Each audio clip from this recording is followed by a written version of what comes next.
Hi, my name is Olajide Olagunju, and I'm the author of How to Resolve a Conflict, which is the book right in front of you. Um, it's the book that's available for those of you with that have Kindle, have Kindles, free of charge. If you don't have a Kindle, you can get a soft copy or a hard copy, all three, Kindle, ebook, and hard copies are available on Amazon. Uh, what we are here to do is continue um, the lecture series on how to resolve a conflict, and this is lecture 16.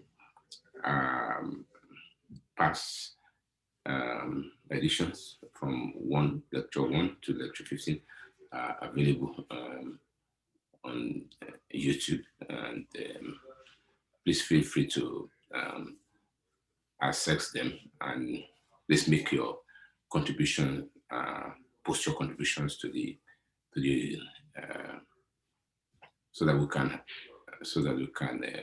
have a more and more richer discussion in this lecture series. Welcome. I'm grateful that you could join me today. What we've been doing is have these lectures around the book.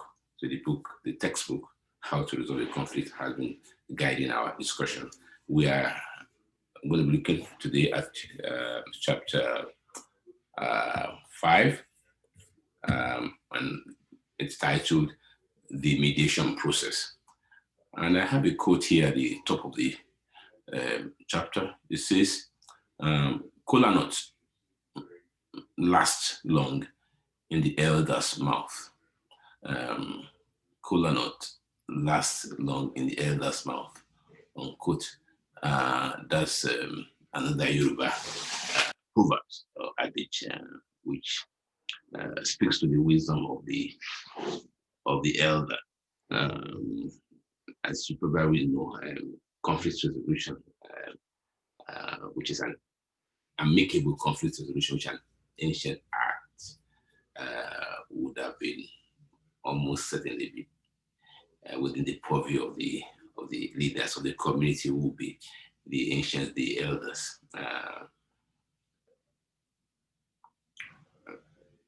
Now, as we go along, we see why this adage is appropriate.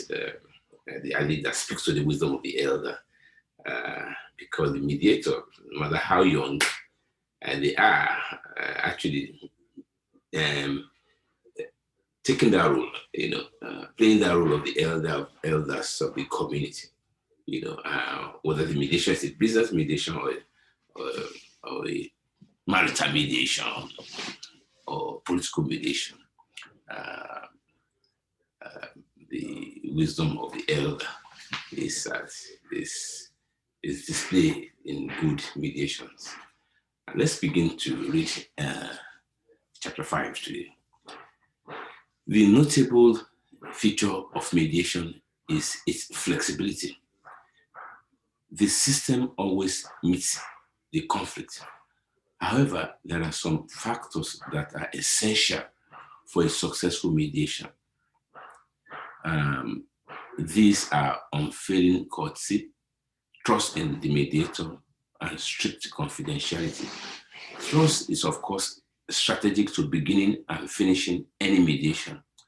Parties' trust in the mediator can only come when they see competence in the mediator. His or her skill draws the party into the process, moving them from doubt to faith in the mediator. In the process and in each,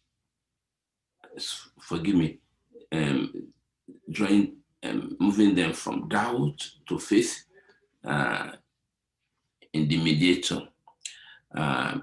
in the process and in each other. until they truly become joint problem solvers, which is what mediation seeks to achieve. Maybe we should have a discussion of that statement from the book. So we begin by saying the notable feature of mediation is its flexibility. The system is always meets the conflict. Now, what does that mean? Now, because the mediator does not have the power to enforce decisions, to even make decisions, in order to facilitate the movement from conflict to conflict resolution,